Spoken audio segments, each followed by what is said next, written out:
unanimous consent, the period for morning business for debate only be extended until 10:30 p.m., with senators permitted to speak for up to 10 minutes each, with the majority leader to be recognized at 10:30 p.m.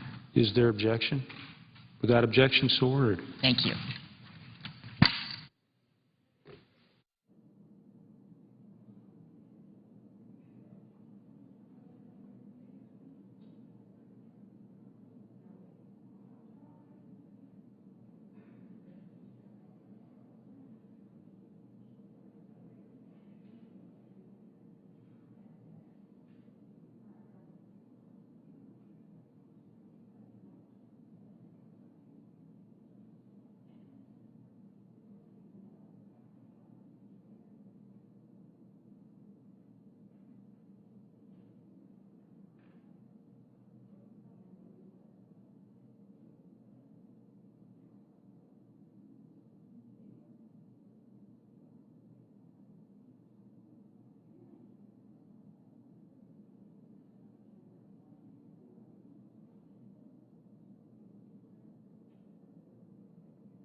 Mr. President. The senator from Texas is recognized.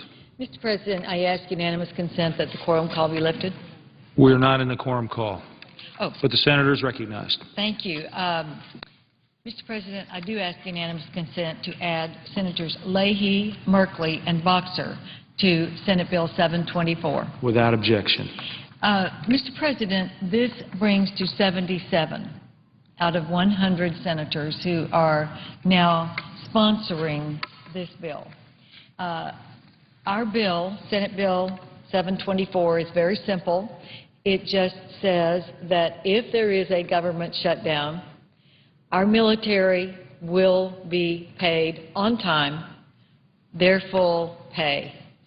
And this bill is what I think is the very least that we can do to assure every military family that they do not have to worry for 1 minute that their mortgage is going to be paid, that their car payments will be paid, that they will be able to get over this hump just without thinking that there might be a halving of their pay or it might be delayed.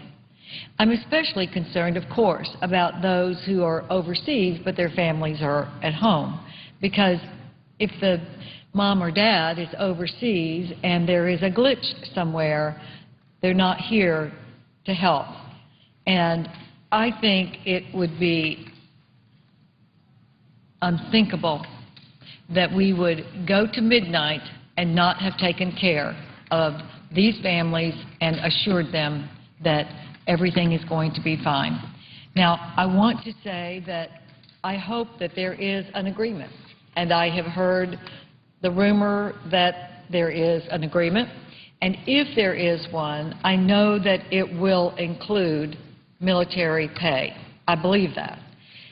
If for any reason that agreement does not happen in the next 3 hours, or if the agreement doesn't include military pay, which I don't think would happen. I think both houses of Congress want to serve our soldiers and their families. But I'm going to be here until midnight, and I'm going to make sure that whatever happens, either Senate Bill 724 with 77 sponsors in the United States Senate is passed, or that we have an agreement that both houses have before them that will assure that the military pay is handled in that other agreement. So we're going to be here for 3 more hours, and we're going to make sure that the will of the Senate, which is very clear with 77 sponsors, is met. I want to just mention again that there is a website that was put up early this morning by just one woman who was very concerned about this issue and heard about my bill in the news, and her name is Hope Gwen Bradley. She's from Hawaii. I do not know her, but she has started a social media network that I have never witnessed in my life.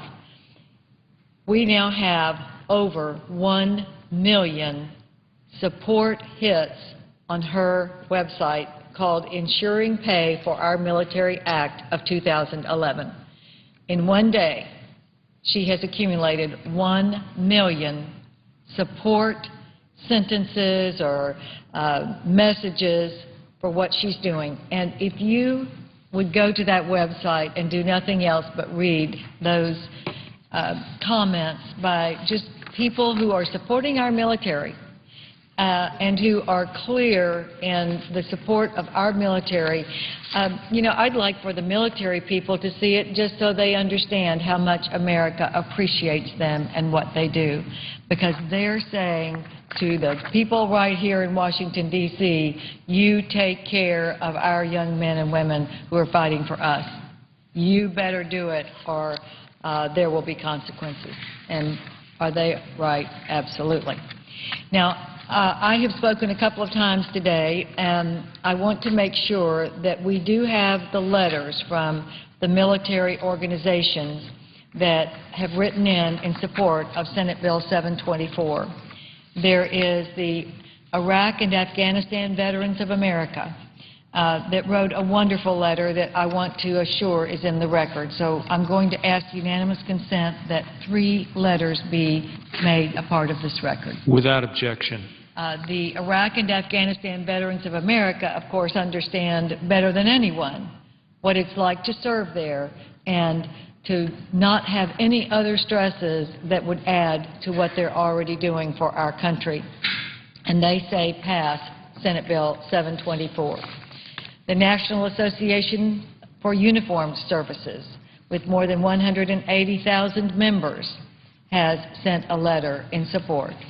And the Military Officers Association of America has also added its support with 377,000 members. So we have the grassroots support. Everyone understands this. And I just will read a couple of the messages that have been on this wonderful website. Dear Senator Hutchison, my husband serves as a captain in the United States Army. Actually, this one came to my website, not to the website that I just mentioned. I'm going to read a couple from there as well. This one came to mind because it was to me.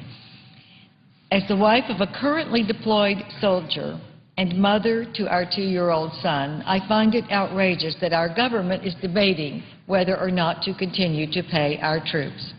While my husband and I are very fiscally responsible, many of his junior soldiers simply cannot handle the implications of what it would mean to not receive their paychecks. We worry for these soldiers' families. How will they afford groceries, diapers? Will they be able to pay their rent or mortgages? These are not questions that we should have to ask. Money should not be a worry on these soldiers' minds. My husband and the soldiers in his unit do incredibly dangerous missions, and quite frankly, it frightens me that this could split their focus in a very negative way. My husband and his fellow soldiers risk their lives on a daily basis. They miss holidays and their children's birthdays. They deserve to know that the same government that sent them over to fight is looking out for them.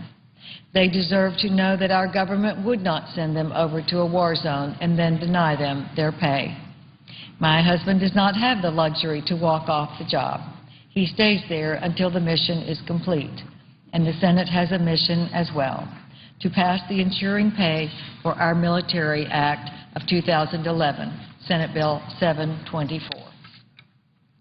Here is another hit that was found on the website, the Ensuring Pay for Our Military Act of 2011 website. As a military wife who is expecting our first child in June, my husband and I recently PCS'd overseas and are already on a tight budget to pay our new bills in euro and our bills stateside in dollars. Now we have to worry that we will not have enough money to pay our bills and our credit might be harmed. There is no safety net to help catch us when we fall behind. No interest on the back pay that we will be missing or the late fees waived when we can't pay all of our bills. We would have to tell our German landlords that we cannot afford to give them money. How are they supposed to understand? They're not in this situation. We as Americans are. I'm not complaining of being a military spouse. I chose this life. I knew of the hardships of deployments. My husband has served in both Afghanistan and Iraq. I love what my family does. I hope and pray that this issue will be resolved soon. Mr. President, really, I mean really, we have 3 hours until midnight. Can we tell these people that they might get half their paycheck on April 15th? We can't. Here's another letter. I'm obviously not reading the names, although they're on here, because I don't want to in any way harm them. As a veteran of OEF, Operation Enduring Freedom, I stand behind you 100%, and so do many others. This will tear morale from the troops and their families, which can be a dangerous thing. The mental and financial balance soldiers and their families are on, as it is a delicate one. They live month to month. Most are enlisted and make scratch as it is. Cutting more pay will put these families on the chopping block, and when a soldier's family is put in that position, that soldier is no longer fighting for his country, but is now fighting for his family against this country. This would destroy the basic foundation of all our forces from the core. Mr. President, there are 1 million hits on this website, and so many of them are touching, many are pleading, some are angry, but I just want to say that I do have faith that in the next 3 hours we will assure that these people are taken care of. I do have that faith. But we only have 3 more hours. And I just want to assure that we're going to be here if it starts getting to 11 o'clock and we've got 1 more hour to assure that not 1 more hour passes after midnight that this can't be taken care of. I'm going to be here, and we're going to do it. And I am so proud that so far we have 77 co-sponsors of this bill. And I think we will have unanimous support for it. I do. But 77 people have made sure that they called to be a co-sponsor of this bill. And I'm proud that we have something very bipartisan in a very partisan atmosphere. And I think that is maybe a ray of hope that this is going to be done in the right way. But I want the people of this country, and I want it to be in the congressional record, the overwhelming support that has now come because of the debate and what people are seeing and this support from the military. And I will say that Mr. President is a co-sponsor of the bill. The senator who is taking his place right now is also a supporter of this bill, Senator Merkley, Senator Udall, and Senator Durbin, Senator Kerry. We do have a very strong bipartisan support here, and it is my faith that we are going to do what is right for our military because we can do no less. Thank you, Mr. President, and I yield the floor. President. Senator from Illinois. Mr. President, let me thank the senator from Texas and her co-sponsor, the senator from Pennsylvania, Senator Casey. They expressed the deep-felt sentiments of all of us. I'm happy to be a co-sponsor of this legislation. I can assure the senator from Texas that we have discussed this at length in our caucus, and there will be ample opportunity for all members to join in an effort to make certain that our men and women in uniform who are risking their lives will not be in any way disadvantaged by what's going on here on Capitol Hill. I share your frustration and your anxiety. I have been listening and watching these negotiations now for weeks, and I cannot believe we have reached this point, less than 3 hours from a government shutdown, when the differences are so minor, when there are so few things in disagreement. It is time, literally, for the Speaker of the House to come forward and accept the dollar amount that he agreed to last night in the White House Oval Office, to accept that amount which dramatically cuts spending to help reduce our deficit. I don't know why we have literally wasted this entire day in negotiations back and forth. Part of it was wasted, I'm afraid, on this whole question of funding the access of women and families across America to health care. I understand that's been worked out now. During the course of the day, the Speaker has considered a different approach to it, thank goodness. But now's the time to close the deal. Now's the time to get our job done. Now's the time to not only stand up for the men and women in uniform, and they should be our first obligation, but beyond that, to stand up for so many others who are deserving of our help, too. They're not covered by this bill, but right now there are FBI agents in America risking their lives, tracking drug dealers and terrorists who are about to learn at midnight that their jobs are in jeopardy, if not closed down until Congress relents. The same thing is true about those in our intelligence community around the world. They may not wear a uniform, but they are literally risking their lives as well for the security of the United States in countries far and wide across this globe. The list just goes on and on and on. We first think of our military, as we should, but they aren't the only ones who are making great sacrifice for the safety of this country. When I think of their valor and courage, I wonder whether or not our leaders can summon the courage. Particularly at this point, I hope the Speaker can summon the courage to bring his caucus together and to vote to avert this embarrassing shutdown, which will occur in less than 3 hours unless something happens. I still believe it will. I still believe we have that chance. And I hope that Senator Hutchison, who's been a leader on this issue, doesn't have to come to the floor again.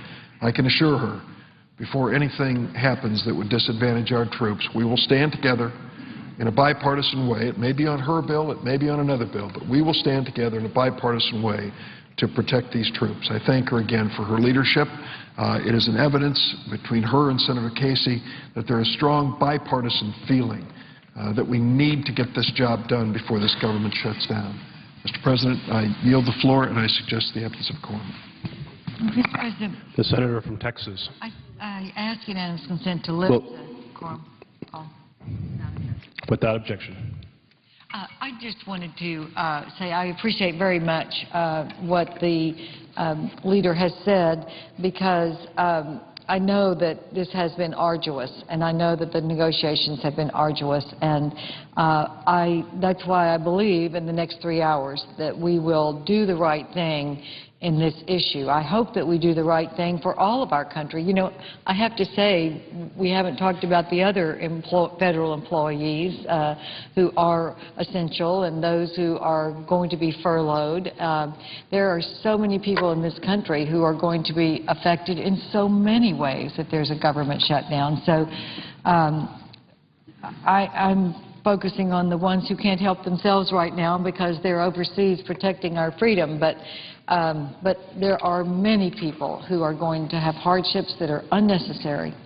And I do appreciate what Senator Durbin has said. And there's one other person I just want to mention, and that's Congressman Louis Gohmert. He started on the House side with the same bill that I have introduced on the Senate side, and he has gained large support on the House side for this, and I want to commend Congressman Gohmert for assuring, as we were watching this week, and the very spirited debate that has gone on the possibility of having a government shutdown. Louis Gohmert stepped up first, and I want to give him credit for saying there's one group that we can't leave behind no matter what happens, and our bills are virtually the same, and whichever House can pass it first is fine with me, because whatever we do, we have to do it together, and we have to do it before midnight. Thank you, Mr. President.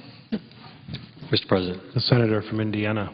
Mr. President, I just wandered onto the floor here hoping that we were coming close to some type of an agreement. I very much regret that we have to careen from week to week and period to period funding our government on a temporary basis. I think all of us were hoping we could get this resolved, and I still hold out some hope. There's 2 hours and 50 minutes or so of negotiations still to go. But I want to commend the senator from Texas, Senator Hutchison, for her efforts. She's been relentless in reminding us for several days, if not more, that our troops in the field and those who are wearing the uniform serving our country, we cannot leave them in a situation where they are not paid. This, of course, affects drug enforcement agents and many others across the federal spectrum. But these troops overseas are bearing hardship enough to not be caught up in a debate here which is necessary, a debate that needs to be resolved. As I said earlier when I spoke this morning or early afternoon, this is just a small little brush fire, as dramatic as the press has made it, and it does have consequences, serious consequences, but compared to the size of the problem that our nation faces from a fiscal standpoint relative to what we need to do and what we need to be debating, this is a small part. Just talking about funding for the next 6 months to fill a gap that was left when no budget was passed and no action was taken on it in the last Congress, in the last fiscal year, to put us in the position where we can move into and debate the real issue that's before us, and that is how do we make decisions that will affect the long-term spending of this country, affect our budget and our deficit, and bring us back to a fiscally responsible place. So I would hope that as negotiations continue to go forward, we can resolve this today so that we can begin that important debate. But if we can't, at the very least, it's important, I believe, that we extend this for a small amount of time. I regret that we have to do it, so that we can bring it to its final conclusion. But the most important thing is that before midnight, we have to make sure that we pass legislation which will ensure that our people in uniform are paid their rightful due for the service that they're providing. And again, I commend the senator from Texas for reminding us for that and for being vigilant in terms of making sure that we absolutely address that before this time runs out. Mr. President, with that I yield the floor and note the absence of a quorum. The clerk will call the roll. Mr. Okaka.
Senator Landrieu as a co-sponsor of Senate Bill 724.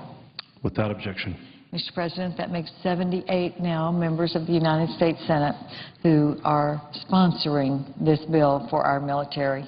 Thank you, Mr. President. And I suggest the absence of a quorum. Clerk will call the roll.